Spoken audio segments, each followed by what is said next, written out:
Experience gain करें, हमारे experience से फ़ायदा उठाएं, सीखें। इनको तो अब क्या बताऊं मैं, ये तो अभी शुरुआत है इनकी।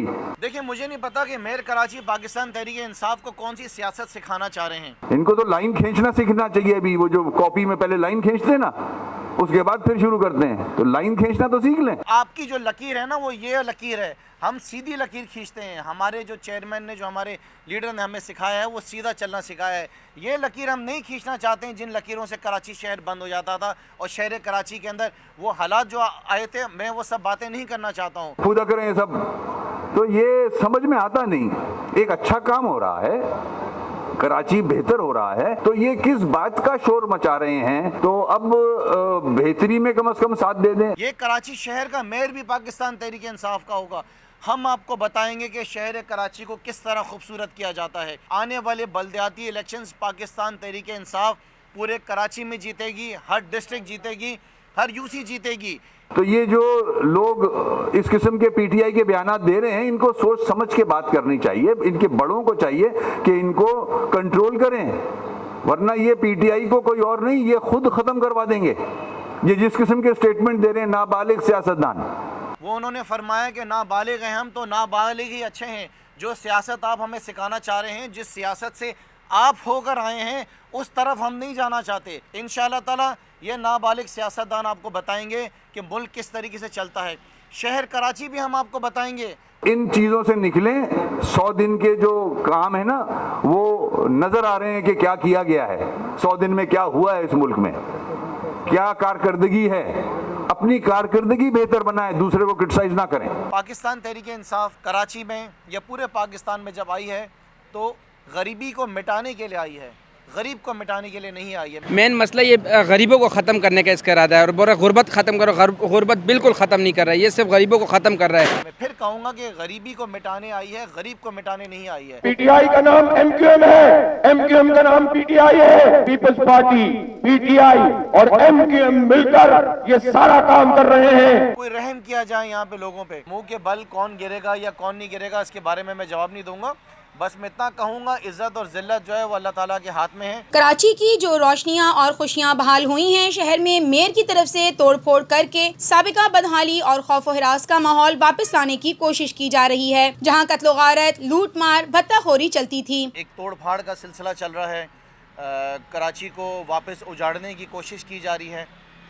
कराची की रोशनियाँ जो 18-20 साल से जो बुझी हुई थी, जो रोशनियाँ वापस बहाल हुई, कराची की खुशियाँ जो वापस आईं, ऐसा महसूस हो रहा था कुछ दिनों से कि उन रोशनियों को वापस छीनने की कोशिश की जा रही है और कराची को वापस उस जगह पर लेकर आने की कोशिश की जा रही है जो एक खौफ व हिरास का एक माहौल होता था, जहाँ पे बत्ताखोरी का समा होता था, जहाँ पे लूटमार का सिलसिला होता था, जहाँ पे कत्ल गारत शहर के अंदर चलती थी। अफवाज पाकिस्तान की कोशिशों से, उनकी मेहनतों से, हमारी लॉ इन्फोर्समेंट एजेंसीज़ की कुर्बानियों की वजह से शहर कराची जो है वो वापस रोशनियों का शहर बना। लेकिन ये पिछले दिनों हमने देखा कि ये सिलसिला ऐसा नज़र आया कि वापस उस तरफ जा रहा है। वो कत्ल गारत की सूरत में तो नहीं जा रहा था, लेकिन वो जिस तरीके से जा रहा था, ऐसा महसूस हो रहा था कि लोगों को जैसे भूखा मारने की कोशिश की जा रही है।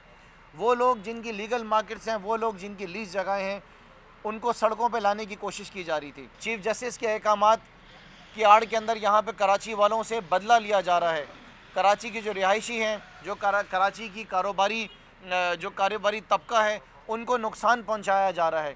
शायद नुकसान पहुँचाने की वजह भी ये थी कि शायद वो उनके साथ इलेक्शन में शायद ना खड़े हों, वो अल्लाह बेहतर जानता है। तहरीक इंसाफ गरीबों को नहीं, गुर्बत को मिटाने आई है। असेंबली में आवाज उठाई कि शहर कराची में जुल्म हो रहा है, चीफ जस्टिस के अहकामात की आड़ में बदला लिया जा रहा है। अब हम पूरी कराची की तरफ से ये भी डिमांड कर रहे हैं, बल्कि ये भी गुजारिश कर रहे हैं चीफ जस्टिस पाकिस्तान से कि चीफ साहब, इस कराची के अंदर जिन लोगों ने चाइना कटिंग की, इस शहर के अंदर जिन लोगों ने लूटमार करी, इस शहर के अंदर जो लोग जिम्मेदार थे चाइना कटिंग के, जिन लोगों ने रफ़ाई प्लॉटों के ऊपर कब्ज़े करे, जिन लोगों ने यहाँ पर शादी हॉल बनाए, जिन लोगों ने यहाँ पर बड़े बड़े जो हैं टावर्स बनाए, वो बाबर गौरी साहब आज तक मिल नहीं पा रहे हैं। मैं तो आज तक हैरान हूँ कि मेयर साहब ने बाबर गौरी के कितने जो हैं उनके प्रोजेक्ट्स के ऊपर जाके जो है ना उन्होंने यहाँ पे वो ट्रैक्टर चलाएं और तोड़फाड़ की, उनकी दीवारें गिराई, कहीं पर भी ऐसा नहीं हुआ है। अगर कुचला गया कराची के अंदर तो सिर्फ़ और सिर्फ गरीब को कुचला गया, अगर नुकसान पहुँचाया गया तो वो सिर्फ़ और सिर्फ नुकसान जो है वो कारोबारी तबके को नुकसान पहुँचाया गया।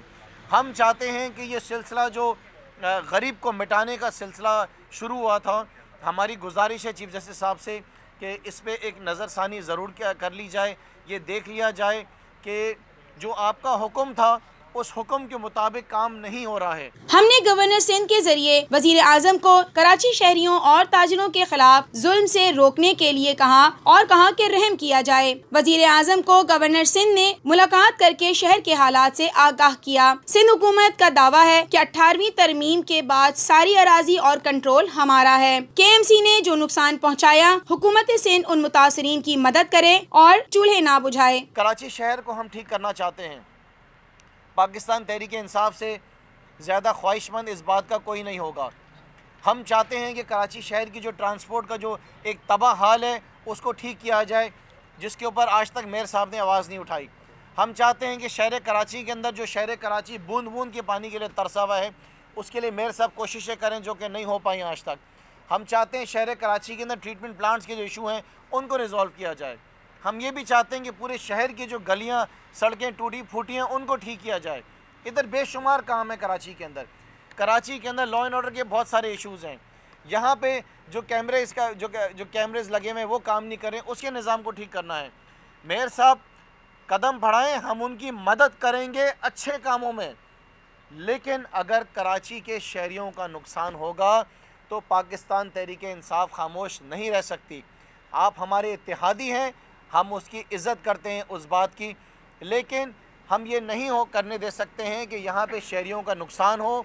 इस शहर ने हमें वोट दिया है, ये शहर हमारा है, इस शहर को जब नुकसान होगा हम खड़े होंगे। देखिए, मुझे नहीं पता कि मेयर कराची पाकिस्तान तहरीक इंसाफ को कौन सी सियासत सिखाना चाह रहे हैं। वो उन्होंने फरमाया कि नाबालिग हैं हम, तो नाबालिग ही अच्छे हैं। जो सियासत आप हमें सिखाना चाह रहे हैं, जिस सियासत से आप होकर आए हैं, उस तरफ हम नहीं जाना चाहते। हाँ, आपकी जो लकीर है ना, वो ये लकीर है, हम सीधी लकीर खींचते हैं। हमारे जो चेयरमैन ने, जो हमारे लीडर ने हमें सिखाया है, वो सीधा चलना सिखाया है। ये लकीर हम नहीं खींचना चाहते हैं जिन लकीरों से कराची शहर बंद हो जाता था और शहर कराची के अंदर वो हालात जो आए थे, मैं वो सब बातें नहीं करना चाहता हूँ। लिहाजा अगर नाबालिग आपको नज़र आते हैं तो नाबालिग ही अच्छे हैं। इंशाअल्लाह ताला ये नाबालिग सियासतदान आपको बताएंगे कि मुल्क किस तरीके से चलता है। शहर कराची भी हम आपको बताएंगे। आने वाले बल्दियाती इलेक्शंस पाकिस्तान तहरीक इंसाफ पूरे कराची में जीतेगी, हर डिस्ट्रिक्ट जीतेगी, हर यूसी जीतेगी। ये कराची शहर का मेयर भी पाकिस्तान तहरीक इंसाफ का होगा। हम आपको बताएंगे कि शहर कराची को किस तरह खूबसूरत किया जाता है। ये सारा काम अगर कोई कर सकता है तो सिर्फ़ और सिर्फ पाकिस्तान तहरीक इंसाफ कर सकती है। वज़ीर आज़म साहब होंगे और उसके साथ साथ मेयर कराची पाकिस्तान तहरीक इंसाफ का होगा, और ये नाबालिग सियासतदान आपको बताएंगे कि इस शहर को किस तरीके से हम हसीन करेंगे और कैसे इसकी रोशनियों को वापस और ज़्यादा ला के रखेंगे। उज़ैर बलोच की GIT फ़ौरन की जाए। कराची में कत्लो गारतगरी किसने की? 12 मई का केस बड़ा है। 12 मई वसीम अख्तर कराची के वजीर दाखिला थे, उसके बारे में जानना चाहते हैं। हुकूमत सिंध और MQM का इत्तेहाद मसाइल हल करने की बजाय अवाम के लिए मसाइल पैदा कर रहे हैं। जो रिव्यू अपील के लिए आज वज़ीर आज़म साहब ने कहा है, वो जिम्मेदारी सबसे पहले पाकिस्तान पीपल्स पार्टी की हुकूमत की बनती थी कि वो पहले रिव्यू जो है अपील दायर करें। ये बात वज़ीर आज़म साहब तक तो जानी नहीं चाहिए थी। तो हम इतने दिन से जब शोर मचा रहे थे तो हमारा मकसद यही था कि पाकिस्तान पीपल्स पार्टी जो है इसमें आगे कदम बढ़ाए और इस इल्लीगल एक्टिविटी को रोके। लेकिन क्योंकि पीपल्स पार्टी सिंध हुकूमत इसमें खामोश रही, तो जाहिर यही होता है कि क्योंकि पाकिस्तान पीपल्स पार्टी को आज से पहले कभी कराची से वोट मिले नहीं हैं, ना आगे इनको वोट कभी मिलने हैं, इसी वजह से इनकी कोई दिलचस्पी नहीं थी। सिंध हुकूमत भी इसके अंदर उतनी ही मुलविस है और उतनी ही ज़िम्मेदार है जितनी KMC है, क्योंकि मैंने अभी आपसे कहा कि ये सूबा कराची शहर सूबे सिंध का हिस्सा है, ये अलग नहीं है। या तो पाकिस्तान पीपल्स पार्टी ने मेंटली तौर पे ये फैसला कर लिया है, ये डिसाइड कर लिया है कि शायद कराची जो है वो सूबे सिंध का हिस्सा नहीं है। नज़र यही आ रहा है। चीफ जस्टिस से कराची लूटने वाले के खिलाफ हाथ जोड़कर खड़े होंगे जो मुल्क छोड़कर फरार हो गए हैं। हम चीफ जस्टिस के मुहाफिज हैं। ऑपरेशन सदर से हुआ है जो PTI का हल्का है। शहर भर में DMCs ने भत्ते लेना शुरू कर दिए हैं। शहर भर के अंदर जितनी भी DMCs हैं उन्होंने भत्ते लेना शुरू कर दिए हैं। लोगों की दुकानों के ऊपर डीएमसी के स्टाफ, लोगों की दुकानों के ऊपर केएमसी के स्टाफ जा रहा है और वहाँ पे जाके उनको थ्रेट कर रहा है, पैसे मांग रहे हैं कि अगर नहीं दिए गए तो उनकी दुकानों के सामने की फ्रंट को तोड़ दिया जाएगा। लिहाजा केएमसी फौरी तौर पर पूरे कराची के अंदर नोटिस दे कि दुकान के फ्रंट के जो बोर्ड्स हैं उनके साइज़ क्या होने चाहिए, क्योंकि यहाँ पे ब्लैकमेलिंग का सिलसिला भी शुरू हो गया है। इस ब्लैकमेलिंग को भी हमने रोकना है।